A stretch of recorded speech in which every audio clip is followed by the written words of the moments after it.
The Couple Next Door, written by Peg Lynch and starring Peg Lynch and Alan Bunce.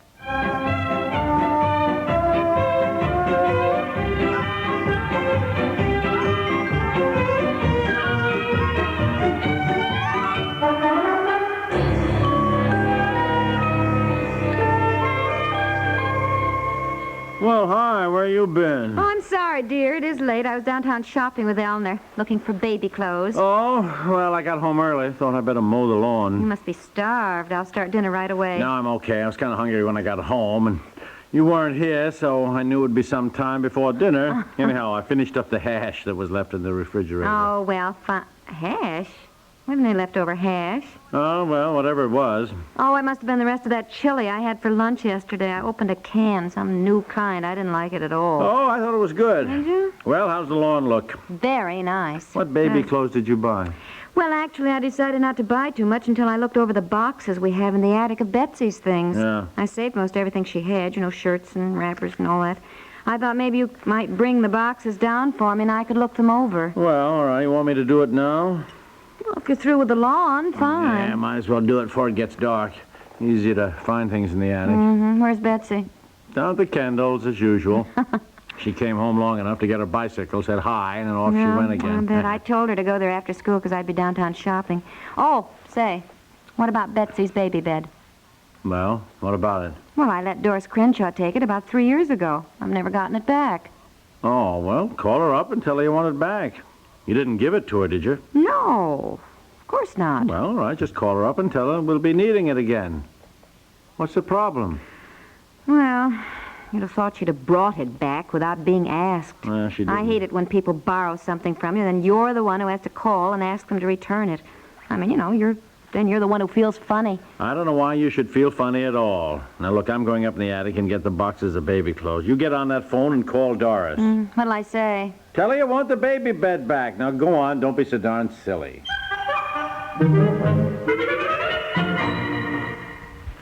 The nation's business is your business. The nation's business is everybody's business. And the man with facts, figures, and feature stories is Walter Cronkite. Each Monday through Friday, and Sundays too, this outstanding CBS newsman brings you up to the minute on the latest business news.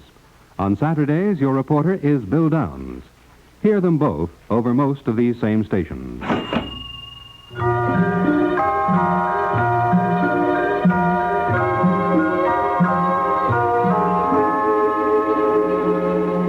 here's another box. This one seems to be mostly toys, though. It's all I could find in the attic. Seems to me Betsy had more things than this. I don't know what happens to things when you put them away in the attic. Somehow the total amount seems to have shrunk. Oh, look, here's the first little bathrobe she had, remember? Yeah. Seems to me there's quite a bit of stuff here. Yes, there's a lot. I'll have to buy some shirts and more diapers, but outside of that, what's this box? I don't know. Just brought down everything I could find. Oh, these are all the presents people sent that we didn't use. Things Betsy never even wore. Look at this beautiful silk kimono.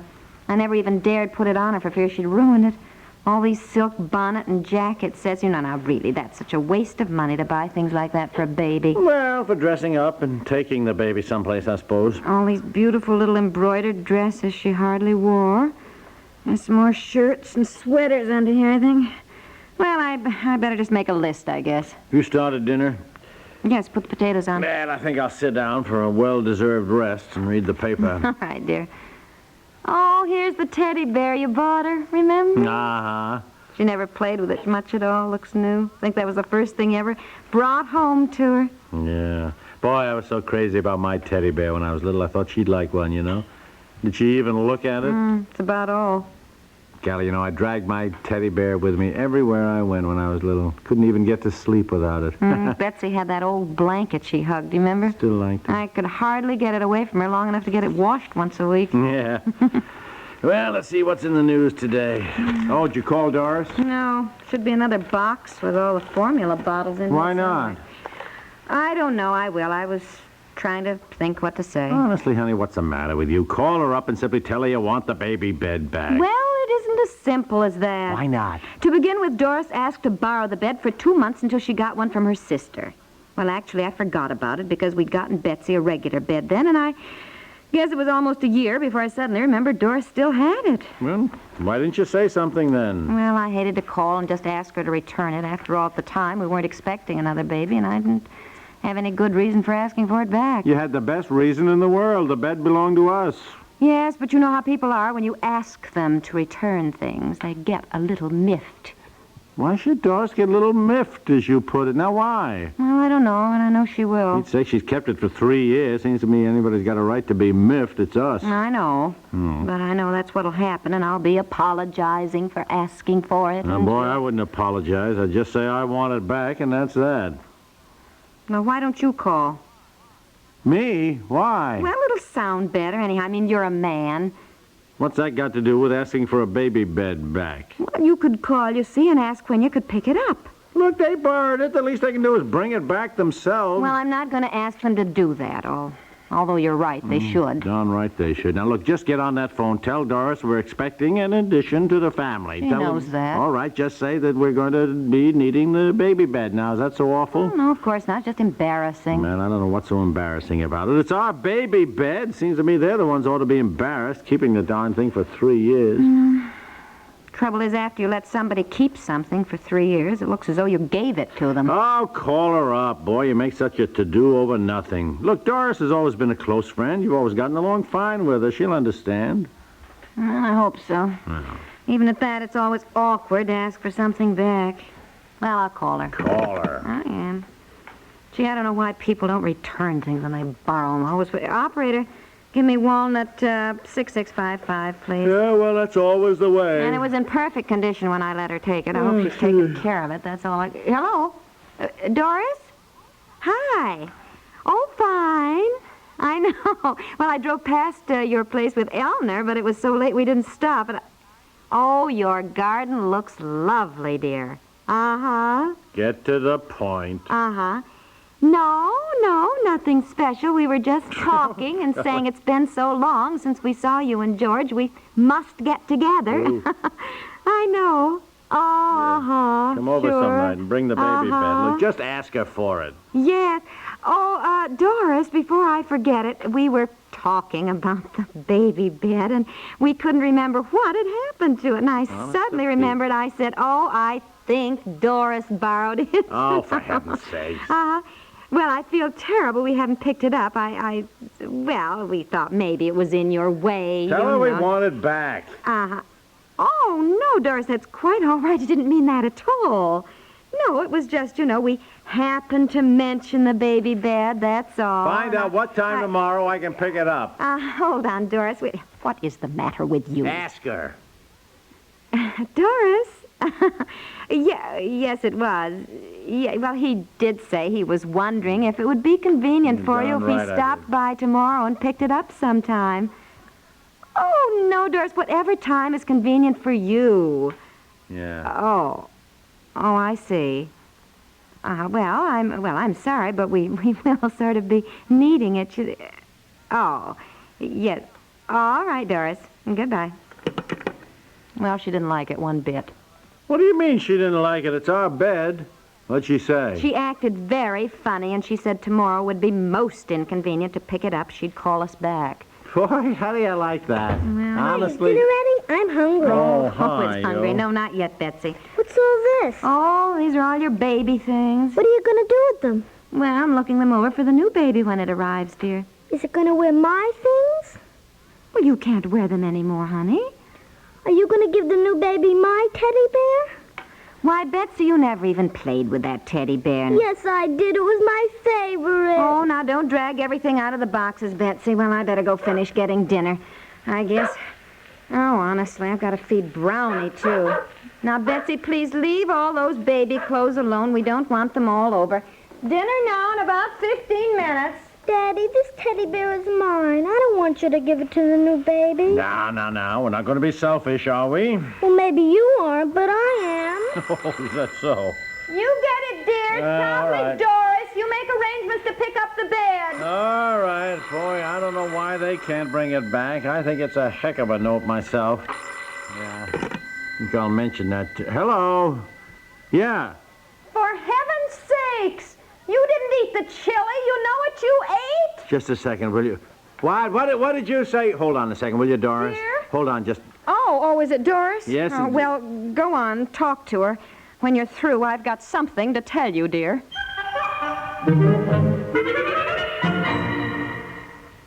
We'll return to the couple next door in just a moment. 6 times a week on most of these same stations, Amos and Andy and their friends and the Robert Q. Lewis gang make positive contributions to the general welfare. They contribute bright songs. They contribute bright humor. To these, they add friendly companionship, too. At the Amos and Andy Music Hall, the Kingfish always has some wild scheme going when the music isn't. Celebrities drop by to enjoy the informality and fun. You'll enjoy them, too, every time this light-hearted feature comes your way on CBS Radio. On the Robert Q. Lewis Show, humor has free reign. Bob and the gang satirize anything and everything that comes to mind. Judy Johnson, Richard Hayes, and often Bob himself sing the songs. Ray Bloch's orchestra provides the musical background. Join Robert Q. Lewis and the gang on CBS Radio every weeknight. Oh, and Saturdays in the daytime, too.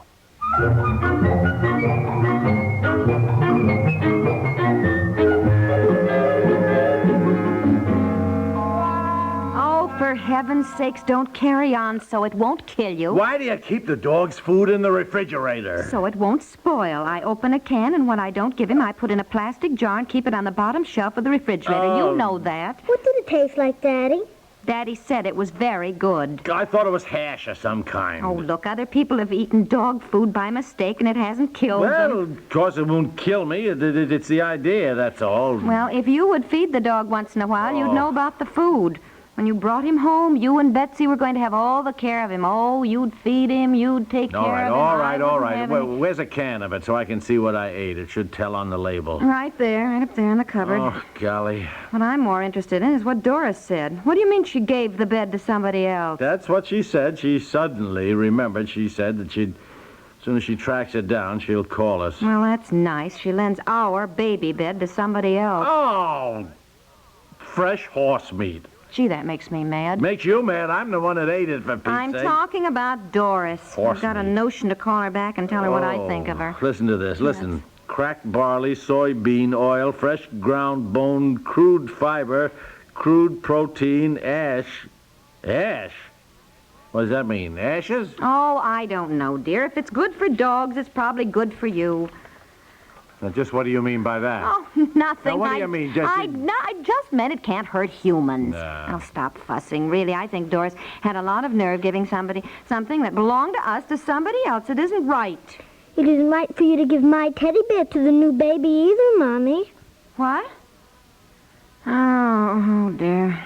Well, I imagine we'll get the bed back, and I expect you'll survive eating dog food, Daddy. Yeah, I suppose. Golly, probably more real nourishment than I've had in ages. But I think we have a new and very real problem on our hands. Yeah, uh-huh. Now, Mommy, we'll finish getting dinner, and you go in the living room with Daddy. Daddy's going to explain to you what fun it's going to be to have a new baby in the family. It isn't much fun so far. Oh, boy, and I'm afraid this is just the beginning. Yes, thank heavens they say the second one is easier to raise. Boy, I hope so. I certainly hope so.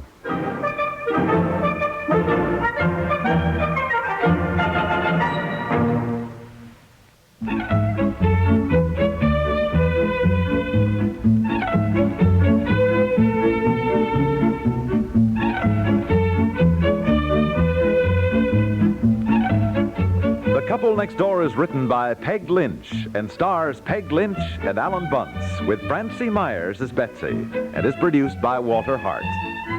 This is Stuart Metz, inviting you to listen again tomorrow for The Couple Next Door.